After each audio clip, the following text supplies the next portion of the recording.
નમસ્કાર દર્શક મિત્રો, આપ જોઈ રહ્યા છો હિંમતનગર ખબર ન્યૂઝ। તો જોઈએ આજના મહત્વના સમાચારમાં। હિંમતનગર અંતેશ્વર મહાદેવ મંદિર ડિમોલેશન મામલે હિન્દુ સમાજનો ઉગ્ર વિરોધ બાદ પાલિકા અને પોલીસે પાછી ફરવાની ફરજ પડી હતી।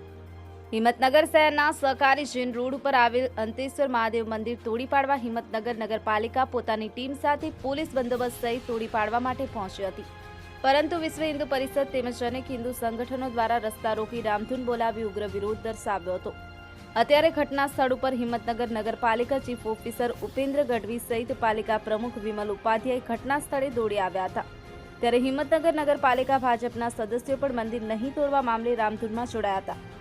હિન્દુ સમાજની આસ્થાનું કેન્દ્ર હોવાથી ઉગ્ર વિરોધ બાદ પાલિકા અને પોલીસે પાછી કરવાની ફરજ પડી હતી। સ્થાનિક હિન્દુ સમાજનો આક્ષેપ છે કે રાજકીય દબાણના કારણે વારંવાર મંદિર તોડવા માટે પ્રયત્નો કરવામાં આવી રહ્યા છે। 8 માસ અગાઉ પણ નગરપાલિકા દ્વારા મંદિર તોડવાની કાર્યવાહી હાથ ધરવામાં આવી હતી, પરંતુ હિન્દુ સમાજના વિરોધ બાદ કાર્યવાહી મુલતવી રાખવામાં આવી હતી। જ્યારે આજે મંદિર તોડવા પહોંચેલી નગરપાલિકાની ટીમ પોલીસ સાથે પરત ફરવાની ફરજ પડી હતી। હિંમતનગર ખબર ન્યૂઝ રમેશ સત્યની સાથે।